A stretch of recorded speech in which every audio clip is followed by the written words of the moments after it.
Accelerator കൂട്ടുന്ന സമയത്ത് ഇങ്ങനെ ഔങ്ങിപ്പോവും. നമ്മൾ അതേപോലെ തന്നെ മൈലേജ് കുറയുന്നതൊക്കെ ലോക്കൽ ഓയിൽ ഒഴിച്ചിട്ടാണ്. മറ്റു ഭാഗങ്ങളായിട്ടോ നിങ്ങൾക്ക് വേണമെന്നുണ്ടെങ്കിൽ കോൺടാക്ട് ചെയ്യുക. കോൺടാക്ട് നമ്പർ ഈ വീഡിയോയിൽ തന്നെ കൊടുക്കുന്നുണ്ട്. Toyota Lubricants loves your engines and make it break free and problemless. Presenting high quality and high performance engine oils to protect your engine for more mileage and savings. Hi, agri ടിപ്സിന്റെ പുതിയൊരു വീഡിയോയിലേക്ക് എല്ലാവർക്കും സ്വാഗതം. ഇന്ന് ഞാൻ പറയാൻ പോകുന്നത് repairing വർക്കിനെ കുറിച്ചല്ല, റിപ്പയർ ചെയ്യാതിരിക്കാൻ വേണ്ടിയിട്ട് നമുക്ക് എങ്ങനെയൊക്കെ നമ്മുടെ മെഷീനെ കെയർ ചെയ്ത് കൊണ്ടുപോകാം, അതിനുള്ള ഒരു കിറ്റ്, ഒരു കോംബോ കിറ്റുമായിട്ടാണ് ഞാൻ വന്നിട്ടുള്ളത്. അപ്പോൾ നമ്മൾ പരിചയപ്പെടുത്താൻ പോകുന്നതിൽ ആദ്യത്തെ പ്രൊഡക്റ്റ് എന്ന് പറയുന്നത് നമ്മുടെ 2T ഓയിലാണ്. ഈ 2T ഓയിൽ ഉപയോഗിച്ച് കഴിഞ്ഞതിന് ശേഷമുള്ള ഒരു അഭിപ്രായമാണ് ഞാനിപ്പോൾ പറയുന്നത്. മൈലേജ് കൂടും, അതുപോലെ തന്നെ എൻജിൻ്റെ ചൂട് കുറയുക എന്നുള്ളതൊക്കെയായിരുന്നു കമ്പനി അവകാശപ്പെട്ടിരുന്നത്.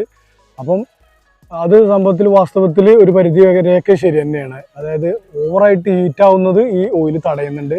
അതേപോലെ തന്നെ മൈലേജ് ഒരു കുറഞ്ഞ രീതിയിൽ മൈലേജും ഒരു 10-15-20% വരെ മൈലേജും കൂട്ടുന്നുണ്ട്. നല്ല ലൂബ്രിക്കൻ്റായിട്ട് ഇത് വർക്ക് ചെയ്യാൻ കഴിവുള്ള ഒരു അടിപൊളി ഓയിലാണിത്. അപ്പം ഇതിൻ്റെ എനിക്ക് തോന്നിയ പ്രത്യേകത, നമ്മൾ സാധാരണ രീതിയിൽ നമ്മൾ പമ്പ് പോയിട്ടാണ് സാധാരണ ഓയിൽ വാങ്ങുക. അതായത് ഏറ്റവും പക്ക ലോക്കലായിട്ടുള്ള ഓയിലേ നമുക്ക് പമ്പിൽ നിന്ന് കിട്ടുള്ളൂ. എന്നാൽ ചില പമ്പുകാരൊക്കെ ഇതേപോലുള്ള ടിന്നിൽ ഇറങ്ങി വരുന്ന ഇപ്പോൾ നമ്മുടെ നാട്ടിൽ റയറായിട്ട് കിട്ടുന്ന ഓയിലുകൾ ചില പമ്പുകാരെങ്കിലും ഉപയോഗിക്കുന്നുണ്ട്, നമുക്ക് തരുന്നുമുണ്ട്. എന്നാൽ ഒട്ടുമിക്ക പമ്പുകാരും വലിയൊരു ക്യാനിൽ കൊണ്ടുവന്നിട്ട് ബാരലിൽ ഒഴിച്ചു വെച്ചിട്ട് അതിൽ നിന്ന് ഒഴിച്ചു തരിക, മില്ലി അളന്ന് തരുന്നൊരു പരിപാടിയാണ്. അങ്ങനെയുള്ള ഓയിൽ ഉപയോഗിക്കാതിരിക്കുക. അത് നമ്മളെ ഈ എൻജിനെ വളരെ മോശമായ രീതിയിൽ തന്നെ ബാധിക്കും. അതായത് ഒന്നാമത് അതിൻ്റെ ലൈഫ് കുറയും, രണ്ടാമത് മൈലേജ് കുറയും, പിന്നെ സ്റ്റാർട്ടിങ് കംപ്ലൈൻറ്റ്. ഓയിലിൻ്റെ പ്രശ്നം കൊണ്ട് സ്റ്റാർട്ടിങ് കംപ്ലൈൻ്റ് ആണ് ഏറ്റവും കൂടുതൽ. അതായത് നമ്മൾ ഈ ഒരു പമ്പിൽ നിന്ന് പിന്നെ ഓയിൽ ഒഴിക്കുമ്പോൾ ഒരു തരം ഓയിലായിരിക്കും, അതിൽ തന്നെ ആ പെട്രോളും ഓയിലും കുറച്ച് ബാക്കിയുണ്ടെങ്കിൽ വേറൊരു പമ്പ് ചെന്നിട്ട്, അതായത് നമ്മൾ വേറെ സൈറ്റിലേക്ക് പോകുന്ന സമയത്ത് ആ ഭാഗത്തു നിന്ന് വാങ്ങുകയാണെങ്കിൽ അവിടെ വേറെ ആയിരിക്കും. അപ്പം ഓയിൽ മാറി ഉപയോഗിക്കാതെ ഒരേ ഓയിൽ തന്നെ ഉപയോഗിക്കുകയാണെങ്കിൽ ഒരു പ്രത്യേകത ഉണ്ട് എന്നുള്ളത് അതിൽ സംശയമൊന്നുമില്ല. കാരണം ആദ്യ കാലങ്ങളിലൊക്കെ ഞാൻ എൻ്റെ അടുത്തുള്ള പമ്പിൽ തന്നെ ഉപയോഗിച്ചിരുന്നത്. ആ 2-3 വർഷം മെഷീനിന് ഒരു കംപ്ലൈൻറ്റ് ഉണ്ടായിരുന്നില്ല. പലതും മാറ്റി ഉപയോഗിക്കാൻ തുടങ്ങിയ സമയത്ത് കംപ്ലൈൻറ്റ് തുടങ്ങുകയും ചെയ്തു. സ്റ്റോക്ക് മെഷീനിൽ പ്രത്യേകിച്ച് ഓയിൽ മാറിക്കഴിഞ്ഞാൽ കംപ്ലൈൻറ്റ് ഉണ്ടാവും. അപ്പം 2 സ്റ്റോക്കിനാണെങ്കിൽ നമുക്ക് മൈലേജ് കൂട്ടാൻ വേണ്ടിയിട്ട് ഏറ്റവും ബെറ്ററാണ്. അപ്പോൾ ഇതിൻ്റെ കൂടെ ഞാൻ ഈ ഒരു അളവ് പാത്രം കൂടി സെറ്റ് ചെയ്തിട്ടുണ്ട്. അതെന്തിനാന്ന് വെച്ച് കഴിഞ്ഞാൽ അളവ് മാറിയിട്ടോ അളവ് കുറഞ്ഞിട്ടോ കൂടിയിട്ടോ ഉള്ള പ്രശ്നം വരാതിരിക്കാൻ വേണ്ടിയിട്ടാണ് ഇങ്ങനെ ചെയ്തിട്ടുള്ളത്. അപ്പം ഈ ടയോട്ടോൾ എന്ന് പറഞ്ഞിട്ടുള്ള നമ്മുടെ ഓയിൽ അടിപൊളിയാണ്. അപ്പം ഇത് ആവശ്യമുള്ളവർ കോൾ ചെയ്യുക, വിളിക്കുക, നമ്മുടെ ഫോൺ നമ്പർ ഇതിൽ കൊടുക്കുന്നുണ്ട്. ഇതൊരു കോംബോ കിറ്റായിട്ടാണ് ഞാൻ തരാൻ ഉദ്ദേശിക്കുന്നത്. അപ്പം അടുത്തത് ഏതാണെന്ന് പരിചയപ്പെടാം. DCXൻ്റെ ഗ്രീസ്.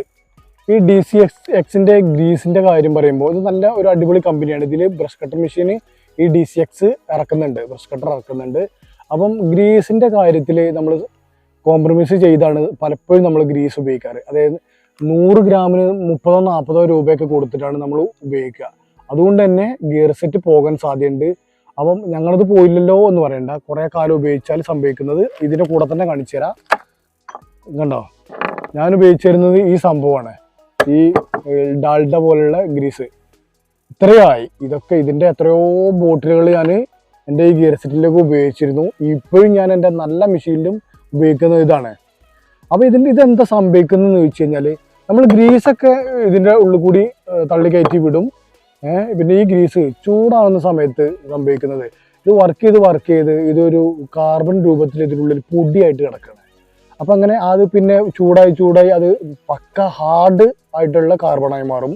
അത് നമ്മളെ ഗിയർ സെറ്റിൻ്റെ ഉള്ളിൽ ടൈറ്റായി കിടന്നിട്ട് ഒരതിയിട്ടാണ് പിന്നെ നമ്മളെ ഗിയറിൻ്റെ പല്ലുകളൊക്കെ പോകുന്നത്. കണ്ടോ, ഇതൊക്കെ ഒരു പരുവത്തിലായി. ഇത് ഞാൻ ഒഴിവാക്കി. ഇതേപോലെ ഈ 8-9 വർഷത്തിനിടയിൽ 2-3 പ്രാവശ്യം ഞാൻ മാറ്റിയിട്ടുണ്ട്. അതൊക്കെ അവിടെ ഉണ്ടോ, കൂടി എടുത്തുകൊണ്ടിട്ടുണ്ടല്ലോ എന്ന് വിചാരിച്ചിട്ടാണ് എടുത്തുകൊണ്ടിരുന്നത്. ഇത് കിസാങ് ലാപ്റ്റിൻ്റെ ആണ്. അപ്പോൾ ഇത് പോയിട്ട് പിന്നെ ഇതിനുള്ളിൽ എല്ലാ ഭാഗവും കൊണ്ട് പോയി കിട്ടി. അതുകൊണ്ട് പിന്നെ എല്ലാം കൂടി മാറ്റുന്നതിനേക്കാൾ നല്ലൊരു ഗിയർ സെറ്റ് വാങ്ങല്ലേ എന്ന് ഓർത്ത് ഞാനത് വാങ്ങി. കാരണം ഈ ആക്സില്, അതേപോലെ തന്നെ ഗിയർ, ഇതിനുള്ളിൽ പിനിയന്, ഇതൊക്കെ കൂടി കംപ്ലൈൻ്റ് ആയി കഴിഞ്ഞാൽ ഉറപ്പായിട്ടും ഈ 2 ഭാഗത്തുള്ള ബെയറിങ്ങും പോകും. ഒക്കെ കൂടി വാങ്ങിയതിനുള്ളിൽ സെറ്റ് ചെയ്യുന്നതിനെക്കാട്ടും നല്ലത് വാങ്ങുന്നതാണ്. അപ്പോൾ അങ്ങനെ വാങ്ങി. അപ്പോൾ അതിനൊക്കെ കാരണം എൻ്റെ അഭിപ്രായത്തിൽ ഇതാണ്, ഈ ഗ്രീസ് ഉപയോഗിക്കുന്നത് തന്നെയാണ് ഇതിൻ്റെ പ്രശ്നം. ഇപ്പോഴും നിലവിലെല്ലാവരും ഉപയോഗിക്കുന്നത് ഇത് തന്നെയാണ്. പക്ഷെ അത് ഈ ഒരു ഗിയർ സെറ്റിൻ്റെ പ്രശ്നം, ഗിയർ ടൈറ്റ് ആവുക എന്നുള്ളത് മൈലേജ് കുറയും. അപ്പോൾ നമ്മൾ മൈലേജ് എൻജിൻ ഭാഗം മാത്രമാണ് മൈലേജ് കൊണ്ടുവരുന്ന സംഭവം എന്നൊന്നും വിചാരിക്കണ്ട. ഈ ഗിയറും അതേപോലെ തന്നെ ഹൗസിങ്ങും ഗിയർ സെറ്റ് പ്രത്യേകിച്ച് ഭയങ്കരമായിട്ട് ഇതിൽ ഒരു ഭാഗമാണ്, മൈലേജിൻ്റെ ഒരു ഭാഗമാണ്. കാരണം പുല്ല് ചുറ്റി കുടുങ്ങിയിട്ട് നമ്മൾ ഒന്ന് അടിച്ചു നോക്കണം, അറിയാതെ എടുക്കുന്ന സമയത്ത് ആക്സിലേറ്റർ കൂട്ടുന്ന സമയത്ത് ഇങ്ങനെ ഔങ്ങിപ്പോവും. നമ്മൾ എഞ്ചിൻ ഭാഗവും ബാക്കിയെല്ലാം നോക്കും. പക്ഷേ ഇത് ബ്ലേഡൊക്കെ അയച്ച് നമ്മളെ ഡ്രമ്മർ സെറ്റ് ടാപ്പാങ്കോ അയച്ചു നോക്കുന്ന സമയത്ത് ചുറ്റി പിടിച്ച് ഇതിനുള്ളിലുണ്ടാവും. അത് അയച്ചിടുന്നതോടുകൂടി ഫ്രീ ആയിട്ട് കറങ്ങും. അപ്പം ഇതും നല്ലൊരു ഭാഗം തന്നെയാണ്. ഈ സംഭവം ഇനി പരമാവധി ഒഴിവാക്കാൻ വേണ്ടി ശ്രമിക്കുക എന്നുള്ളതാണ് ഇപ്പോൾ ഞാൻ ഉദ്ദേശിക്കുന്നത്. അപ്പം നിങ്ങൾക്ക് വേണമെങ്കിൽ നിങ്ങൾക്ക് ഉപയോഗിക്കാം. പിന്നെ ഇതിൻ്റെ പ്രത്യേകത, ഇത് എന്താ അങ്ങനെ കട്ടയാവൂലേന്നാവും. ഇത് സത്യത്തിൽ ഉപയോഗിക്കുന്ന പവർ ടൂളുകൾക്കൊക്കെ ഇത് ഉപയോഗിക്കുന്നുണ്ട്. ഹാൻഡ് കട്ടർ, ഹാങ്ങിങ് കട്ടർ, അതുപോലെ തന്നെ ചെറിയ വലിയ നമ്മുടെ മെഷീനിൽ ഉപയോഗിക്കുന്ന ഈ അലൂമിനിയം ഒക്കെ കട്ട് ചെയ്യുന്ന മെഷീൻ്റെ ഒക്കെ ബയറിങ്ങൾ വരുന്ന സമയത്ത് ഇതാണ് അപ്ലൈ ചെയ്ത് കൊടുക്കുന്നത്. അതുപോലെ തന്നെ കട്ടറിൻ്റെ ഡ്രില്ലിൻ്റെ ഒക്കെ ബയറിങ് വരുന്ന സമയത്ത് കട്ടർ മെഷീനൊക്കെ പ്രത്യേകിച്ച് ആ കട്ടർ മെഷീൻ്റെ മുൻഭാഗത്തുള്ള ആ ഹൗസിങ്ങിൻ്റെ ഭാഗത്തൊക്കെ ഇതാണ് ഉപയോഗിക്കുന്നത്. ഇതിൻ്റെ പ്രത്യേകത ചൂടാൻ തോറും ലിക്വിഡ് ഫോമിലേക്ക് പോവുകയാണ് ചെയ്യുക. അതായത് കാർബൺ ആവാതെ ലിക്വിഡ് ഫോമിലേക്കായിട്ട് നല്ല ലൂപ്ലിക്കൻ്റ് ആയിട്ട് വർക്ക് ചെയ്യാനുള്ളൊരു അവസരം കൊടുക്കുകയാണ് ഈ ഗ്രീസ് ചെയ്യുന്നത്. അപ്പം എനിക്ക് തോന്നിയത് അത് തന്നെ ആയിരിക്കും ഇത് മെഷീൻ്റെ ലൈഫ് കൂട്ടുന്നതിൻ്റെ കാരണം. അതായത് നമ്മുടെ ഈ ഗ്രീസ് സംഭവിക്കുന്നത് എന്താ, കാർബണായി മാറുകയാണ്.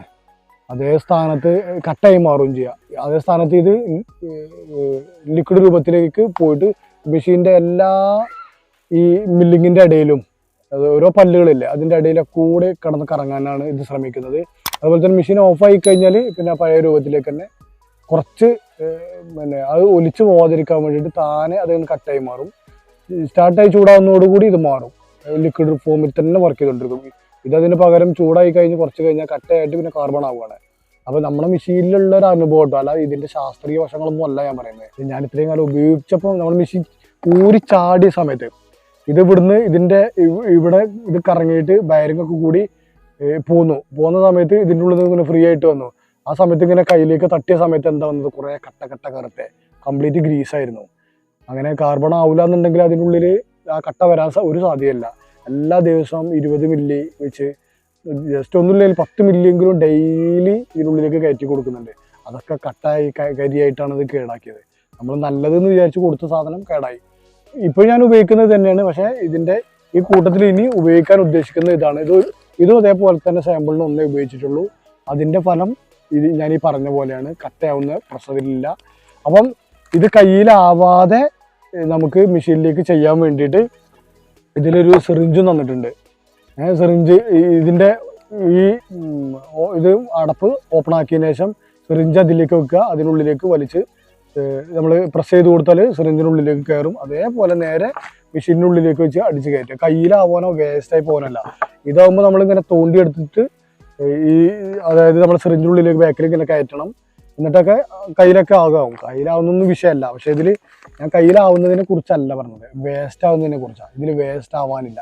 അതായത് നേരെ ഓപ്പണിലേക്ക് ഇതിലേക്ക് ഇങ്ങനെ വെച്ച് കൊടുത്തിട്ട് ഇങ്ങനെ ബാക്കിലേക്ക് വലിക്കുക അല്ലെങ്കിൽ ഇത് പ്രസ് ചെയ്ത് കൊടുക്കുകയോ ചെയ്താൽ നമ്മുടെ ഈ സിറിഞ്ചിനുള്ളിലേക്ക് കയറും. അങ്ങനെ ആകുമ്പോൾ അതും കറക്റ്റായിട്ട് ഇതിനുള്ളിലേക്ക് നമുക്ക് കയറ്റി കൊടുക്കാം. അപ്പോൾ ആ ഭാഗം ഓക്കെ അല്ലോ. ഇനി പിന്നെ നമുക്ക് ഇതിൻ്റെ കൂട്ടത്തിലുള്ളത് സ്പാർക്ക് പ്ലഗ്. അപ്പോൾ നമ്മൾ മെഷീൻ പല സമയത്തായിട്ട് ഉപയോഗിക്കുന്നു. കുറച്ച് കാലം കഴിഞ്ഞ് കഴിഞ്ഞാൽ പെട്ടെന്ന് ഒരു വർക്ക് സൈറ്റിൽ നിന്ന് സ്റ്റാർട്ട് ആവാത്തൊരു പ്രശ്നം. പ്ലഗ് ഇട്ട് കൊടുക്കുന്നതോടുകൂടി വർക്ക് സൈറ്റിൽ നിന്ന് മടങ്ങുന്ന ആ സംഭവം ഒഴിവായി കിട്ടും. ഇതിനൊക്കെ കുറഞ്ഞ റേറ്റിനാണ് കേട്ടോ തരുന്നത്. നമ്മൾ കടയിൽ നിന്ന് വാങ്ങുന്ന അത്രയൊന്നും റേറ്റ് ഇല്ല. അപ്പം റേറ്റ് അറിയാൻ വേണ്ടിയിട്ട് നിങ്ങൾ വിളിക്കാൻ വേണ്ടിയിട്ടാണ് ഞാൻ ഇങ്ങനൊരു കാര്യം പറയുന്നത്. റേറ്റ് ഇടാത്തത് പുറത്ത് എല്ലാവരും കൊടുക്കുന്നതിനെക്കാട്ടിലും വില കുറച്ചിട്ട് തന്നെയാണ് നമ്മളിതെല്ലാം നിങ്ങൾക്ക് സെയിൽ ചെയ്ത് തരുന്നത്. അപ്പോൾ പവർ പ്ലഗ്, പിന്നെ പവർ പ്ലഗിൻ്റെ കാര്യം പറഞ്ഞല്ലോ, ഇതിപ്പോൾ എന്തിനാ ഈ കൂട്ടത്തിൽ ഇത് എന്തിനാന്നുള്ള ചോദ്യം വരും. ഇത് നമ്മൾ ഇതേപോലെ ഒരെണ്ണം കയ്യിൽ വെച്ചിട്ട് സൈറ്റിലേക്കൊക്കെ പോകുന്ന സമയത്ത് ഒരു കുറച്ച് മെഷീൻ വാങ്ങി ഒരു 3-4 മാസം ആകുമ്പോഴത്തേക്ക് തന്നെ ഫസ്റ്റത്തെ ഒരു കംപ്ലയിൻറ്റ് വന്ന് തുടങ്ങുമ്പോൾ പ്ലഗ് മാറ്റിക്കഴിഞ്ഞാൽ പിന്നെ കുറേ കാലത്തേക്ക് ഒരു പ്രശ്നം ഉണ്ടാവില്ല. അപ്പോൾ പെട്ടെന്ന് മെഷീൻ്റെ ഒരു വർക്കിങ്ങുമായി ബന്ധപ്പെട്ട് എന്തൊക്കെയോ ചില പ്രശ്നങ്ങളാണ്. അപ്പം ഇനി കൂടുതൽ പഴക്കമുള്ളതിനും ഈ പ്ലഗ് പറ്റും. പിന്നെ രണ്ടാമത് പറയാനുള്ളത് നമ്മളെ സ്റ്റാർ ബ്ലേഡാണ്. സ്റ്റാർ ബ്ലേഡിൻ്റെ പ്രത്യേകത അറിയാലോ, പുല്ല് കുടുങ്ങുന്നതിന് ഇപ്പോൾ ഹോണ്ട ഗിയർ സെറ്റ് വരുന്നില്ല. ഹോണ്ട ഗിയർ സെറ്റ് ഇപ്പം സാധാ പുല്ല് ചുറ്റുന്ന ടൈപ്പ് തന്നെയാണ്. സ്റ്റാർ ബ്ലേഡ് ഇടുന്നതും മനസ്സിലായല്ലോ. ഇതിൻ്റെ മുകളിൽ ആദ്യം ബ്ലേഡ് ഇടും, പിന്നെ നമ്മൾ ടാപ്പങ്കോ ആണെങ്കിലും ബ്ലേഡ് ആണെങ്കിലും അത് ഇട്ടതിന് ശേഷം ടൈറ്റ് ചെയ്ത് കഴിഞ്ഞാൽ ഇത് കറങ്ങുന്ന സമയത്ത് ഈ ഭാഗത്ത് ചുറ്റുന്ന പുല്ല് മുഴുവൻ, ഈ ഭാഗത്തും ഈ ഇതിനുള്ളിലും ചുറ്റുന്ന പുല്ല് മുഴുവൻ ഇത് കട്ട് ചെയ്ത് മാറ്റും. അപ്പം ഇത് കുറേ കാലങ്ങളായിട്ട് ഞാൻ ഉപയോഗിക്കുന്നതാണ്. നമ്മളെ കസ്റ്റമേഴ്സ്, അതായത് നമ്മളെ വീഡിയോ കാണുന്ന സബ്സ്ക്രൈബേഴ്സ് ആണെങ്കിലും അല്ലാത്ത ആളുകളാണെങ്കിലും ഒക്കെ ഇത് ഒരുപാട് ഇപ്പോൾ ഞാൻ കൊടുത്തിട്ടുണ്ട്. നല്ല ഉപകാരപ്പെട്ടു എന്നും പറയുന്നുണ്ട്. ഞാനിത് സ്ഥിരമായിട്ട് ഉപയോഗിക്കുന്നുണ്ട്. അതിനെക്കുറിച്ചുള്ളൊരു അഭിപ്രായം കൂടുതൽ എനിക്ക് കേൾക്കണം എന്നില്ല, കാരണം എനിക്ക് നല്ല അഭിപ്രായമായിട്ട് തോന്നിയത് കൊണ്ടാണ് ഞാൻ അങ്ങനെ പറഞ്ഞത്. അപ്പം ഇതും ഈ കിറ്റിൽ തന്നെ ഉള്ളതാണ്. പിന്നുള്ളത് ഇതാണ്. ഇത് ഇതിൽ ഉപയോഗിക്കുന്ന ബ്ലേഡ് മൂർച്ച കുറഞ്ഞു കഴിഞ്ഞാൽ പുല്ല് വെട്ടാനായിട്ട് ഭയങ്കര ബുദ്ധിമുട്ടായിരിക്കും, കട്ടായി പോകാനും ബുദ്ധിമുട്ടാണ്. അതുപോലെ തന്നെ ആക്സിലേറ്റർ കൂടുതൽ പിടിച്ച് മൈലേജ് കളഞ്ഞ് എണ്ണ കളഞ്ഞ് പിന്നെ ഒരുപാട് കഷ്ടപ്പെടുന്ന പല ആളുകളും ഉണ്ട്. അങ്ങനെയുള്ള ആളുകൾക്ക് ഈ ബ്ലേഡ് മൂർച്ച കൂട്ടാൻ വേണ്ടിയിട്ടുള്ള ഒരു ഇംപ്ലിമെൻ്റ് ആണ് ഇത്. പഴയത് എൻ്റെ തന്നെയാണ്, അതുകൊണ്ട് ഞാൻ പൊട്ടിച്ച് കാണിച്ചു തരാം. ഇതാ, ഇത് പഴയത് ഞാൻ ഉപയോഗിക്കുന്നതാണ് കേട്ടോ. അതായത് ഈ ഭാഗം ഇത് വേറെയാണ്, ഇത് വേറെയാണ്, ഈ കല്ല് വേറെയാണ്. അപ്പോൾ ഇത് കൂടി ഈ മൂന്നെണ്ണം കൂടി സെറ്റ് ചെയ്തിട്ട് നമ്മുടെ മെഷീനിൽ ഈ കണ്ടോ ആക്സിലിൽ ഇങ്ങനെ ഫിറ്റ് ചെയ്തിട്ടാണ് നമ്മളിത് ഉപയോഗിക്കുക. അപ്പം ഇപ്പം എൻ്റെ മെഷീൻ വർക്ക് സെറ്റിലായതുകൊണ്ടാണ് ഞാൻ ഇങ്ങനെയൊക്കെ കാണിച്ചു തരുന്നത്. ഈ സംഭവം പഴയത് ഒഴിവാക്കിയാണ്. ഇതുപോലെ 2-3 ഉണ്ട്, അപ്പോൾ അതൊക്കെ ഒഴിവാക്കേണ്ടി വന്നതാണ്. അപ്പോൾ ഞാൻ പറയുന്നത് ഗ്രീസിൻ്റെ പ്രശ്നം തന്നെ ആയിരുന്നു എന്ന് വിശ്വസിക്കുന്നുണ്ട്. പിന്നെ ഇത് ഇതേപോലെ ഉപയോഗിച്ചിട്ട് നമ്മൾ താഴെ ബ്ലേഡ് വെച്ച് കൊടുത്താൽ മൂർച്ചാക്കുന്നൊരു സംഭവമാണ്. ഇതൊക്കെ ചെയ്യുന്നത് ഞാനൊരു വീഡിയോ ചെയ്തിട്ടുണ്ട്. അത് വേണമെങ്കിൽ ഈ വീഡിയോക്ക് കൂടെ ഇതിൻ്റെ പ്രവർത്തനം എങ്ങനെയാണ് ചെയ്തത് എന്നും എങ്ങനെ ചെയ്യേണ്ടതെന്നൊക്കെ ചെയ്തിട്ടുള്ളൊരു വീഡിയോ ഉണ്ട്. അത് വേണമെങ്കിൽ ഈ വീഡിയോയിൽ ഇട്ട് തരാം. അവസാനമായിട്ട് പറയാനുള്ളത് ഇതായിരുന്നു.